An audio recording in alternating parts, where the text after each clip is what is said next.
الحمد للہ وحدہ والصلاة والسلام علی من لا نبی بعدہ اما بعد۔ حضرت حسین بن علی رضی اللہ عنہما نے جب اہل کوفہ کے پرزور اصرار پر رخت سفر باندھنے کا ارادہ فرمایا تو حضرت عبداللہ بن عمر رضی اللہ عنہما اور حضرت عبداللہ بن عباس رضی اللہ عنہما اور آپ کے بھائی محمد بن حنفیہ نے خیر خواہانہ طور پر جانے سے روک دیا، مگر چونکہ آپ سفر کا عزم کر چکے تھے اس لیے یہ مشورہ قبول نہ کیا اور سفر پر روانہ ہو گئے۔ دوران سفر آپ نے اپنے چچا زاد بھائی مسلم بن عقیل کو کوفہ میں قاصد بنا کر بھیجا تاکہ وہاں کی حالات دیکھیں اور ہمیں مطلع کر دیں کہ اگر حالات درست ہوں تو ہم یہ سفر اختیار کر لیں۔ جب مسلم بن عقیل کوفہ پہنچے تو 12,000 کوفیوں نے آپ کی بیعت کی۔ ان حالات کے پیش نظر آپ نے حضرت حسین رضی اللہ عنہ کو اطلاع دی کہ حالات سازگار ہیں، آپ تشریف لائیں۔ حضرت حسین رضی اللہ عنہ سفر ہی میں تھے کہ اطلاع ملی کہ عبید اللہ ابن زیاد نے مسلم بن عقیل کو قتل کرا دیا ہے۔ یہ خبر سن کر رفقائے سفر نے قصاص لیے بغیر جانے سے انکار کر دیا۔ چنانچہ قافلہ روانہ ہوا، مقام قادسیہ سے کچھ آگے پہنچا تو حر بن یزید 1,000 کے لشکر کے ساتھ نمودار ہوا اور اسے اس بات کا پابند کیا گیا تھا کہ حضرت حسین رضی اللہ عنہ کو مع ان کے لشکر کے گرفتار کر کے ابن زیاد کے سامنے پیش کیا جائے۔ حضرت حسین رضی اللہ عنہ نے یہ منظر دیکھ کر اس کو تنبیہ فرمائی کہ تم نے تو خود ہی خطوط لکھ کر مجھے بلوایا ہے، اب دغا بازی کیوں کرتے ہو؟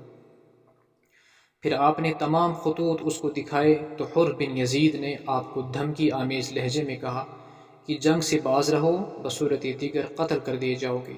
یہ سن کر حضرت علی ابن علی رضی اللہ عنہ نے فرمایا سأمضی وما بالموت عار علی الفتى اذا ما نوى حقا وجاہد مسلما، میں روانہ ہوتا ہوں اور نوجوان مرد کے لیے موت کوئی ذلت نہیں ہے جبکہ اس کی نیت حق ہو اور راہ اسلام میں جہاد کرنے والا ہو۔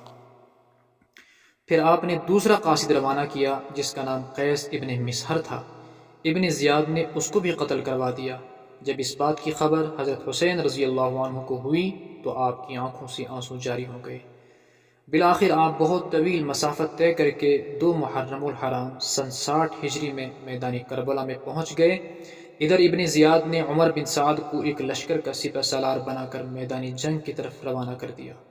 جب اس کی اطلاع آپ رضی اللہ عنہ کو ہوتی ہے اور وہاں آنے کے بعد ان سے ملاقات ہوتی ہے تو حضرت حسین رضی اللہ عنہ نے عمر بن سعد کے سامنے ایک پیشکش کی کہ آپ لوگ میری طرف سے ان 3 چیزوں میں سے ایک چیز کو اختیار کر لیں، یا تو میں اسلام کی سرحدوں میں سے کسی سرحد کی طرف جانا چاہتا ہوں، مجھے جانے دیا جائے تاکہ وہاں اسلام کی حفاظت کر سکوں،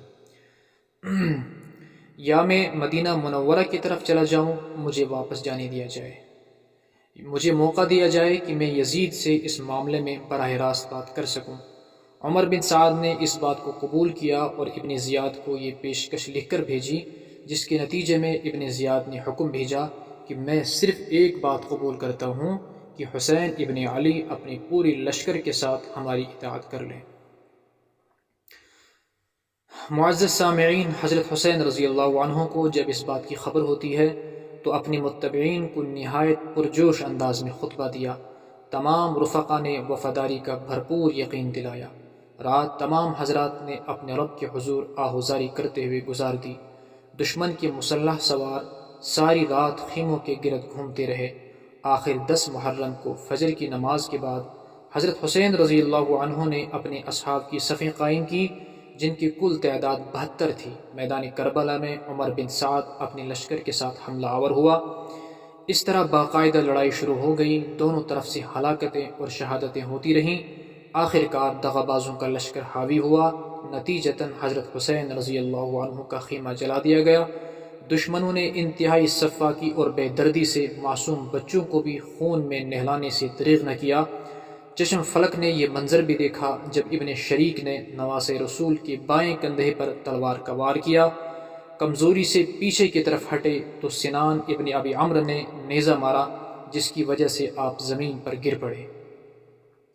پھر آگے بڑھ کر اس نے خاتون جنت کی نوری نظر کو ذبح کر دیا، سر تن سے جدا کر دیا۔ اس خون ریز مارکے میں حضرت حسین رضی اللہ عنہ کے 72 ساتھی شہید اور کوفیوں کے 88 آدمی قتل ہوئے۔ ظلم بالائے ظلم یہ ہوا کہ حضرت حسین رضی اللہ عنہ کا سر کاٹ کر ابن زیاد کے دربار میں پیش کیا گیا تو اس نے انتہائی گستاخی کر کے چھڑی کے ذریعے نواسے رسول کے ہونٹوں کو چھیڑ کر جسد خاکی کی توہین کی، اور یزید کو لکھ کر بھیجا کہ میں نے حسین کا سر قلم کر دیا ہے۔ عزیزان ملت، 10ویں محرم کو ڈھلتے سورج نے انسانیت کی تاریخ کا یہ دردناک واقعہ دیکھا ہے، جس کو خون سے رنگین دھرتی نے اپنے سینے پر ہمیشہ کے لیے نقش کر دیا۔ نوجوانان جنت کے سردار اور خانہ نبوت کے چشم و چراغ نے اپنے خون سے شجر اسلام کو سیراب کر کے ان منٹ داستان رقم کی، جو آنے والی نسلوں کے لیے مشعل راہ ہے۔ اللہ رب العزت ہم سب کو حضرت حسین رضی اللہ عنہ کے نقش قدم پر چلنے کی توفیق عطا فرمائے۔ والسلام علیکم ورحمۃ اللہ۔